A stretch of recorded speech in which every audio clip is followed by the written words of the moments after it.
National Herald मामले में कांग्रेस नेताओं को मिली राहत के बाद बीजेपी कई आरोपों से घिर गई है। उस पर केंद्रीय एजेंसियों का दुरुपयोग कर विपक्ष के खिलाफ साजिश के आरोपों को और बल मिल गया है।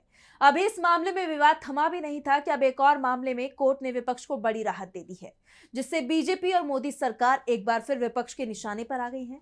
तो क्या है ये मामला और क्या है कोर्ट का फैसला, जानेंगे इस रिपोर्ट में। टीएमसी सांसद महुआ मोइत्रा को कोर्ट से बड़ी राहत मिली है। कैश फॉर क्वेरी मामले में दिल्ली हाईकोर्ट ने लोकपाल के उस फैसले को रद्द कर दिया है जिसमें सीबीआई को महुआ मोइत्रा के खिलाफ चार्जशीट दायर करने की इजाजत दी गई थी। जस्टिस अनिल क्षेत्रपाल और जस्टिस हरीश वैद्यनाथन शंकर की बेंच ने लोकपाल को इस मामले में महुआ मोइत्रा की दलीलों पर ठीक से विचार करने के निर्देश दिए हैं और साथ ही इस मामले में फैसला लेने के लिए 1 महीने का वक्त भी दिया है, जिसके बाद पूरी बाजी पलटती नजर आ रही है। दरअसल बीजेपी सांसद निशिकांत दुबे ने टीएमसी सांसद के खिलाफ लोकपाल से शिकायत की थी।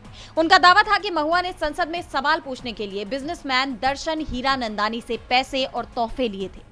टीएमसी सांसद पर हीरानंदानी को संसद की आईडी और पासवर्ड देने का भी आरोप लगा था। ये मामला लोकसभा की एथिक्स कमेटी को सौंपा गया और आखिरकार महुआ मोइत्रा को अपनी लोकसभा सदस्यता गंवानी पड़ी थी। लेकिन अब इस मामले में नया टर्न आ गया है और महुआ की याचिका पर सुनवाई करते हुए दिल्ली हाईकोर्ट ने सीबीआई की कार्रवाई पर रोक लगा दी है, जिसे उनके लिए एक बड़ी जीत के तौर पर देखा जा रहा है। लेकिन बीजेपी के लिए ये बड़ा झटका साबित हो सकता है, क्योंकि पहले से ही नेशनल हेराल्ड मामले में दिल्ली की राउज एवेन्यू कोर्ट के फैसले को लेकर बीजेपी विपक्ष के निशाने पर है। जिस तरह कोर्ट ने ईडी की चार्जशीट को खारिज कर दिया, उसके बाद विपक्ष ने मोदी सरकार और बीजेपी के खिलाफ पूरा मोर्चा खोल दिया है। उस पर केंद्रीय एजेंसियों का दुरुपयोग करने और बदले की भावना से विपक्षी दलों के नेताओं के खिलाफ कार्रवाई करने के आरोप लग रहे हैं और अब इस मामले ने विपक्ष को एक और मौका दे दिया है सरकार को घेरने का।